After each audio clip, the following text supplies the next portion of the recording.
Pascal Fautrier va intervenir sur Badiou, Sartre et la littérature, et je dois dire que ça m'intéresse parce que, comme je l'ai constamment rappelé, Sartre a été mon maître en philosophie, mon maître originaire, et donc nous y revenons là. Allez-y. Merci beaucoup. Merci beaucoup aussi de donner la parole à quelqu'un qui est académiquement non philosophe, ce qui ne veut pas dire que j'exclus qu'on puisse être philosophiquement non académique, mais il faut une rencontre pour ça. Et d'ailleurs, je crois que la lecture de l'immanence des vérités peut être cette rencontre qui rend philosophe. Je crois qu'il y a, et ça c'est la littéraire qui parle, la littéraire que je suis, mais il y a des différences de registres absolument exceptionnelles dans ce livre. On va de la farce à donc, des exposés mathématiques, à des démonstrations mathématiques formelles extrêmement pointues, et je passe toute la diversité des registres, et c'est extrêmement remarquable. Du coup, on peut effectivement avoir différents types de lectures de ce livre. Vous en indiquez un parcours court et un parcours long, mais je crois qu'il y en a bien davantage et qu'on peut finalement avoir une certaine liberté dans la lecture de ce livre et peut-être devenir philosophe en le lisant. Alors, bon, d'autre part, je ne vais évidemment pas traiter mon sujet puisque c'est un sujet de thèse en 20 minutes. Je vais simplement dire un mot de pourquoi Sartre. Alors, vous avez effectivement expliqué que s'il a été votre maître, alors vous ne le dites pas comme ça dans l'immanence des vérités, donc c'est quelque chose d'encore plus, je dirais, positif sur Sartre. Il y a des choses qui sont beaucoup plus négatives, qui sont dites sur Sartre dans le livre. Je vais y revenir. Mais la raison subjective, je dirais, qui me fait parler de Sartre, c'est qu'il a finalement représenté une pensée de l'égalité ou de l'émancipation subjective qui est parvenue à un moment dans l'histoire du XXe siècle à un degré de popularité dangereuse, je crois, et que les gens de ma génération, je n'aime pas trop ce pseudo-concept, mais constatent qu'ayant une formation qui a été nos maîtres, enfin en particulier, je pense à Sophie Vanish en histoire ou en littérature avec Kristeva et d'autres, nos maîtres ont été donc le structuralisme formaliste et puis le post-structuralisme, et que même ce retour du sujet n'a pas fait revenir Sartre, c'est-à-dire que finalement ce formalisme a servi à recouvrir la pensée de Sartre et évidemment, notamment, à mon avis, pour des raisons politiques. Donc une des gratitudes qu'on peut avoir à votre égard, c'est que finalement vous dynamitez d'une certaine manière ce recouvrement, puisque vous affirmez la possibilité de penser, vous affirmez à nouveau la possibilité de penser philosophiquement l'émancipation subjective avec d'autres, mais peut-être autrement. Et votre récente popularité, notamment autour des attentats, je suis venue ici après l'attentat du 13 novembre, il y avait une foule absolument considérable, témoigne qu'il y a peut-être de nouveau la possibilité d'une telle popularité de l'idée d'égalité et de l'idée de l'émancipation. Voilà, bon. Alors, je vais venir à ce que vous dites de Sartre dans le livre. Alors certes, il a été votre maître, mais vous dites que vous êtes sorti de l'existentialisme il y a bien longtemps, qu'il a certes enchanté votre jeunesse, mais que vous en êtes sorti et que votre parcours vous a conduit de ce que vous appelez le réalisme psychologique de Sartre au formalisme structural. Alors du coup, à première vue, vous n'en gardez tout de même pas grand-chose de Sartre, et vous en gardez en particulier pour le concept de sérialité de la critique de la raison dialectique, le concept de matière ouvrée aussi, mais enfin très brièvement. J'ai du côté la question du sujet, c'est une question trop vaste pour cette intervention, mais et on pourrait dire que finalement cette appropriation de la sérialité que vous développez dans un passage, elle cantonne Sartre comme plus loin. Alors il y a deux passages où il est question de Sartre et de la sérialité, ou trois même. Mais vous cantonnez finalement Sartre à ce qu'on pourrait appeler les opérateurs, à ce que vous appelez les opérateurs de finitude, dans le fond. C'est-à-dire que les concepts sartriens ne serviraient qu'à décrire des opérateurs de finitude. Donc, par exemple, la loi du capital, le concept de sérialité permettrait de décrire la loi du capital comme finitude de la circulation, dites-vous. Voilà. Alors, heureusement, il y a une autre occurrence qui était plus encourageante pour moi pour parler de Sartre, mais qui est elle aussi équivoque, puisque, page 35, vous parlez du génie de Sartre, vous parlez de cette grande figure, et vous citez son nom parmi une liste de 5 grands philosophes, Althusser, Deleuze, Lacan, Zizek, je ne sais pas comment on prononce. Vous vous adjoignez à cette liste et vous dites que cet ensemble de philosophes, de 6 philosophes, est déterminé par ceci. Je vous cite: entre 1940 et aujourd'hui, ils ont proposé que la pensée soit, de son principe même, liée au savoir, aux expériences, aux pratiques et aux œuvres de vérité de leur temps, et ils y cherchent, sans aucun recours ni aux dieux morts ni aux lois établies, de quoi déterminer ce que peut bien être une émancipation subjective. Et vous ajoutez que de tous ces noms de philosophes, de grands philosophes, on peut, dites-vous, extraire d'innombrables concepts, figures ou propositions qu'on versera à l'œuvre commune. Cependant, vous tenez à vous démarquer d'eux, et vous dites que votre progressisme philosophique commun s'expose à plusieurs périls. Alors, vous décrivez évidemment les périls dans lesquels les autres tombent.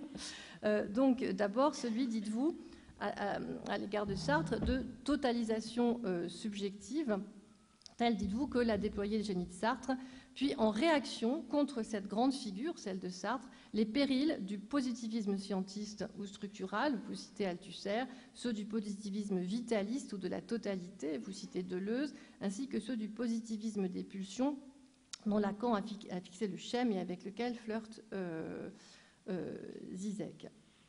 Alors, vous ajoutez que ces philosophes ne se sont pas suffisamment souciés des leçons de Platon, Descartes, Leibniz, Spinoza, Kant, Hegel, Husserl, à savoir que sans les mathématiques, la philosophie reste largement aveugle. Alors, je laisse de côté le cas de Lacan, puisque on dit hommage au fait qu'il s'intéresse aux mathématiques.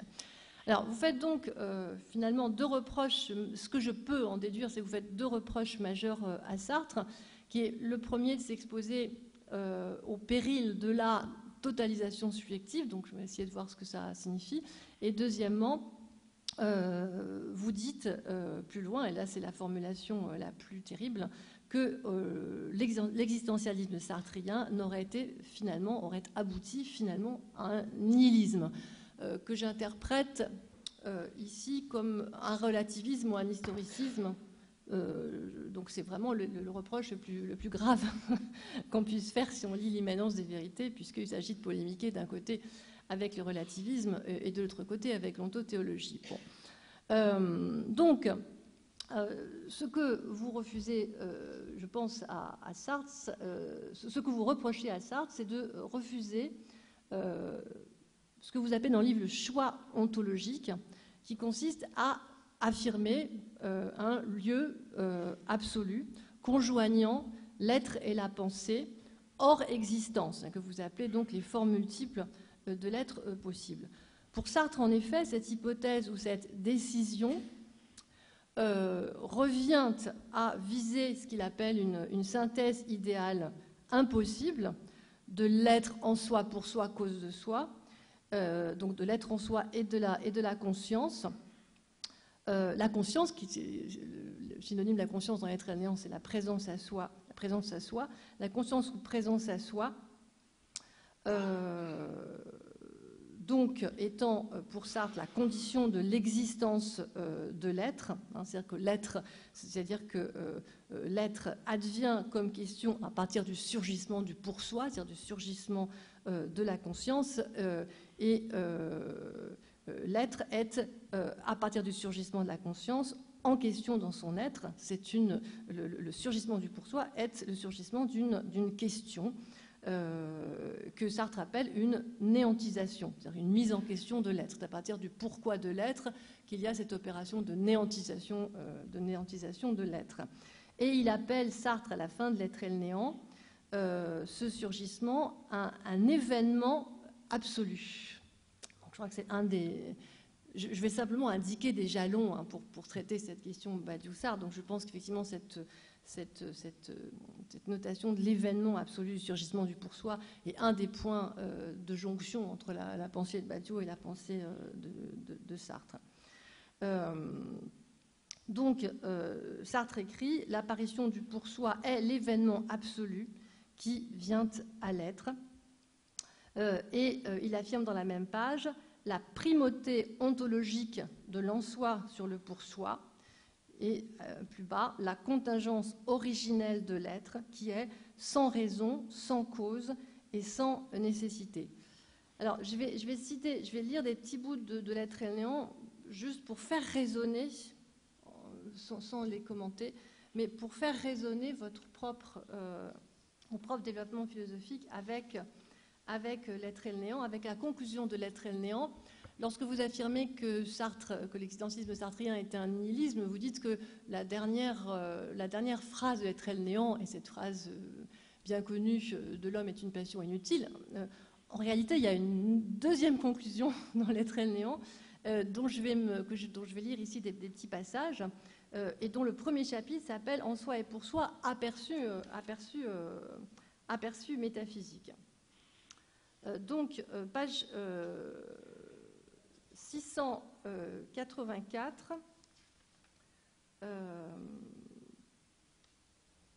Sartre écrit ceci: « La conscience comme néantisation de l'être apparaît donc comme un stade d'une progression vers l'immanence de la causalité, c'est-à-dire une progression vers la possibilité d'un en-soi, pour soi, cause de soi, voilà, qui conjoindrait l'être et l'existence, progression vers l'immanence de la causalité, c'est-à-dire vers l'être cause de soi. Seulement, la progression s'arrête là, par suite de l'insuffisance d'être du pour soi. La temporalisation de la conscience n'est pas un progrès ascendant vers la dignité de causa sui, cause de soi, c'est un écoulement de surface dont l'origine est au contraire l'impossibilité d'être cause de soi. Donc il pose une impossibilité. Et il dit, 2 pages plus loin, « Tout se passe comme si le monde, l'homme et l'homme dans le monde, n'arrivaient à réaliser qu'un Dieu manqué.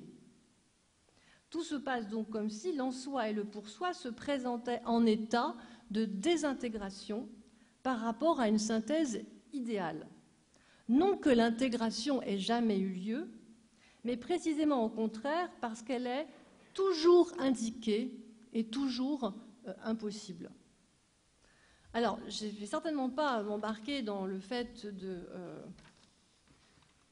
de démontrer qu'à partir de ces formulations, mais aussi à partir d'un fait qui me semble remarquable, à savoir que le seul philosophe et le seul texte philosophique que Sartre cite dans cette conclusion de L'être et le néant, c'est le Sophisme de Platon, qui occupe dans l'immanence des vérités une place absolument éminente et à des moments évidemment clés. Alors je ne vais certainement pas me lancer dans le commentaire du Sophisme de Platon, donc, qui est dans cette conclusion de L'être et le néant, avec les pages 531, 534, 533, 534 de l'immanence des vérités. Il faudrait le faire, évidemment. Je pense que c'est aussi...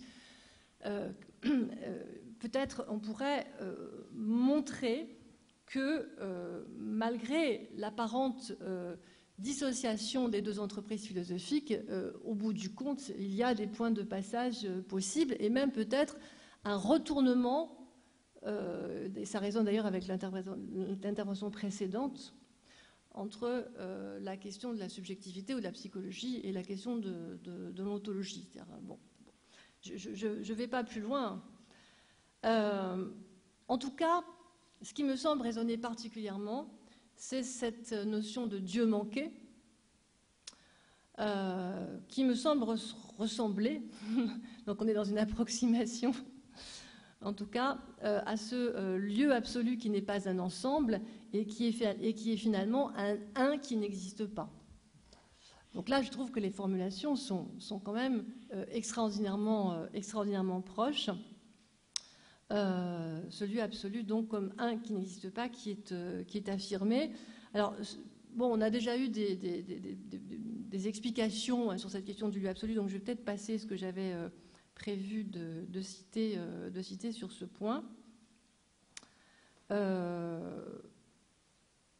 vais simplement citer cette phrase de vous, page 495. « L'absolu en tant que lieu où se pensent les formes du multiple qui est cet un qui n'existe pas, auquel Platon, alors de nouveau renvoie à Platon, consacre la 9e et dernière hypothèse de son Parménide. » Alors il faut dire aussi que, de la manière que Sartre commente la dialectique du même et de l'autre chez Platon, vous faites de même, je veux dire, dans l'immanence des vérités, et que c'est à partir de ça qu'il faudrait articuler les choses. Seulement, malgré tout, ce qui se passe, c'est que chez Sartre, il y a de l'impossible. En tout cas, il y a le mot impossible. D'où le reproche que vous pouvez faire à Sartre, légitimement, de rester dans une forme de finitude, puisqu'il y a un plafond au-dessus de notre tête, et puis il y a un plafond de la pensée, et on peut simplement indiquer qu'il y a quelque chose au-delà du plafond, mais finalement, chez Sartre, on bute quand même au plafond, on se cogne la tête au plafond, si on veut. Et du coup, on reste dans ce que vous appelez le réalisme psychologique sartrien, d'où le risque d'historicisme, etc., etc. Les phénomènes chez Sartre, dont le caractère vient à l'être par le pour soi, sont relatifs au dévoilement opéré par la conscience, hein, et il n'y a pas d'autre ontologie donc que phénoménologique, dont la vérité n'est jamais absolue, etc. L'être et l'existence du phénomène sont constamment disjoints, même si le phénomène est en soi pour soi, mais il y a une disjonction, ce qu'il appelle une désintégration. Voilà. Donc, du coup, effectivement, on peut parler, comme vous le faites, de totalisation subjective. Il y a cet impossible qui est la clôture de l'aventure individuelle, qui est la finitude d'une butée. Toute conscience veut être, dit Sartre, c'est-à-dire qu'elle veut être ens causa sui, être cause de soi, mais justement, ça, c'est impossible. Et ce ens causa sui, c'est sa volonté d'être de la conscience. L'autre nom de cette ens causa sui, c'est Dieu.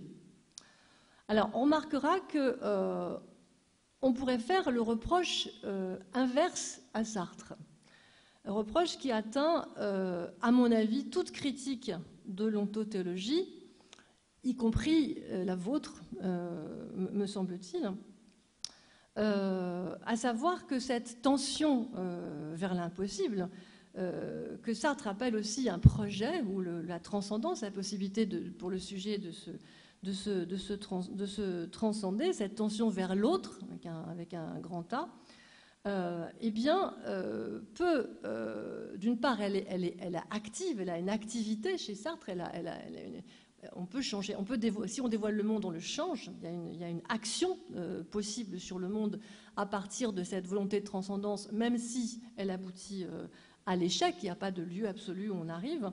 Mais d'autre part, et plus intéressant à mon sens, il me semble que caractériser cet effort humain comme impossible permet de savoir ce que c'est que la foi. Et au bout du compte, toute critique de l'ontothéologie, aussi merveilleuse soit-elle, et je pense que la vôtre est sans doute un sommet de ce point de vue, du point de vue de la démonstration, en vous appuyant sur Cantor, etc., l'infinité des infinis et le lieu V, même si je n'ai pas tout compris au plongement, etc. Mais enfin on peut dire qu'on est là à un sommet de cette critique de l'ontothéologique sur le plan formel, mais ça bute à la question de la foi. Donc ça bute à une question psychologique. On pourrait dire aussi que toute critique de l'autothéologie, elle va peut-être perturber quelques philosophes scolastiques qui sont morts depuis très très longtemps, mais elle va certainement pas perturber le croyant, que le Dieu soit un ou qu'il soit multiple, un infini multiple, etc.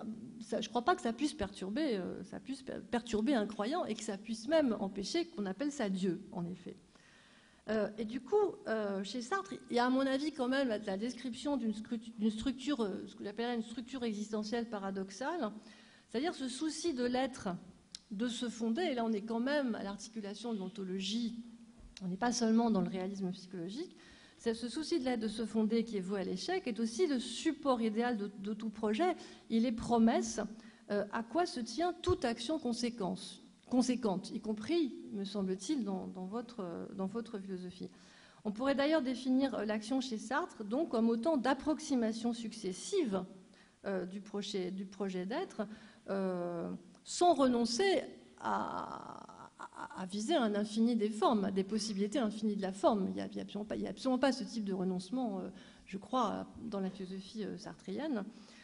Donc le choix d'être, tension vers l'autre, étant par ailleurs, je le signale, parce que c'est souvent oublié, mais chez Sartre, inconscient. C'est-à-dire qu'il y a un choix originel inconscient qui s'articule à un choix conscient, mais il y a de l'inconscient, contrairement à souvent d'où le fait que Lacan a été, je pense, un très grand lecteur de Sartre et qu'au bout du compte, même la question de l'impossible chez Lacan, je pense ça a été dit, mais enfin, s'articule à partir de la lecture de l'être et le néant.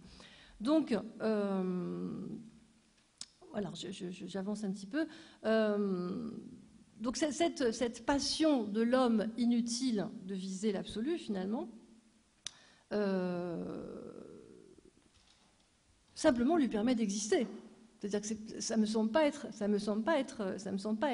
un nihilisme. Alors, bon, il y a quand même ce reproche de relativisme et d'historicisme que je vais pas traiter ici.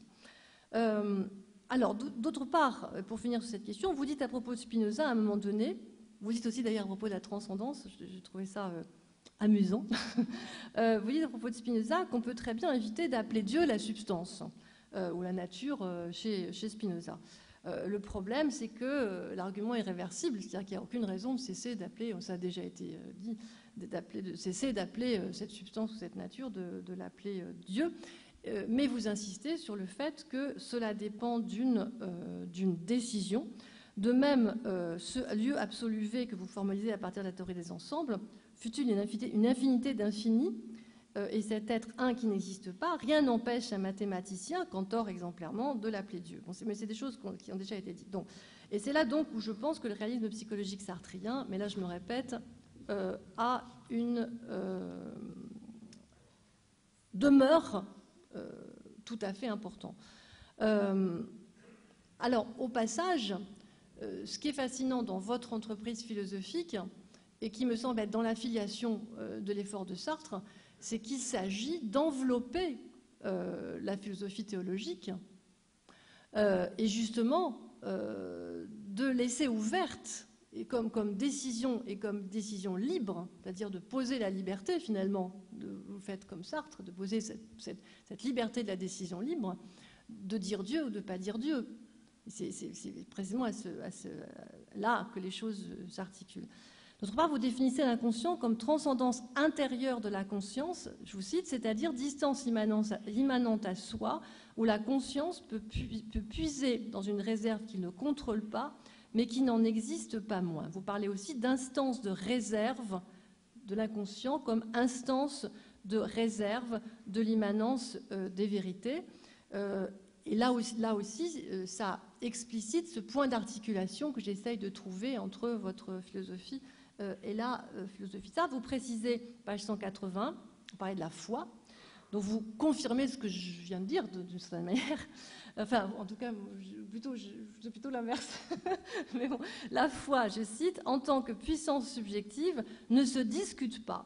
au sens de la discussion rationnelle telle que l'ont inventée dans un geste commun les mathématiciens et les philosophes. Donc on pourrait dire, je crois, que la configuration sartrienne, qui peut être réduite à un nihilisme ou à un relativisme, est une tentative pour penser la puissance subjective de la foi précisément comme décision libre, et c'est quand même ça la révolution fondamentale. La conversion, dit Sartre, c'est ça la question de la conversion à la liberté ou pas, et sa structure d'échec comme infinitisation des formes d'existence indexée non au Dieu un, mais à son impossibilité et à la rupture possible avec les formes d'être connues ou déjà définies. Rupture et suspension qui est cet événement absolu du surgissement du pour soi comme liberté. Donc voilà. Alors, je voudrais terminer par une petite histoire, une petite allégorie. Quand j'étais enfant, et ça m'arrive encore maintenant, j'observais les formes de la nature, les chants des oiseaux, par exemple. On parlait du merle tout à l'heure, ou de Messiaen, dont vous parlez dans nos livres. La forme des arbres, des fleurs, des nuages. Et je me disais qu'un jour, peut-être, cette écriture des formes du monde, je la comprendrais enfin. J'en comprendrais le sens caché. En même temps, j'avais le soupçon, je l'ai toujours, que cette vérité absolue des formes, si je la découvrais, ce serait une folie, ce serait un basculement dans la folie. Cette folie, Sartre, me semble-t-il, la décrit dans Qu'est-ce que la littérature comme ce qu'il appelle l'attitude poétique. Alors là aussi, je voudrais renverser totalement la perspective. Je le dis au passage, je ne vais pas le faire, hein, c'est juste ma conclusion. Mais il faut relire, à mon sens, ce que Sartre dit de l'attitude poétique dans Qu'est-ce que la littérature, puisqu'il y a une dialectique entre l'attitude prosaïque et l'attitude poétique qui n'a pas été lue, puisque finalement, alors un peu à cause du structuralisme, la pensée de Sartre sur la littérature a été totalement ringardisée et on n'a pas du tout été voir exactement ce qui se passait là-dedans. Et Sartre dit à propos de l'attitude poétique que cela consiste à considérer avec les yeux de Dieu le langage à l'envers. Mais il dit d'autre part que le poète se sert des mots comme des choses. Donc au bout du compte, l'attitude poétique, c'est de considérer avec les yeux de Dieu, on pourrait dire avec les yeux de l'absolu, le monde à l'envers. Ce serait donc... Alors c'est vouloir être, hein, pour Sartre, c'est aussi vouloir être, l'attitude poétique. Vouloir atteindre le lieu absolu de la vérité des formes, c'est aussi bien donc, on peut dire que c'est considérer avec les yeux de Dieu, le monde à l'envers. Alors je voudrais faire résonner ça avec un passage de votre livre, page 499-500. Vous écrivez « L'absolu est pour toujours, non pas sans théorie, mais sans témoin, ce qui se dira aussi...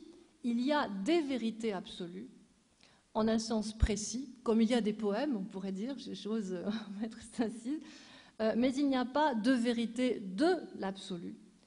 Il y en a, dirait Lacan, qu'un dire, toujours lacunaire, ou dirait Derrida, je continue toujours votre citation, hein, il n'y en a qu'une écriture, toujours imprésentée. Alors je crois que je vais arrêter là, parce que je crois que ça résonne suffisamment. Merci beaucoup.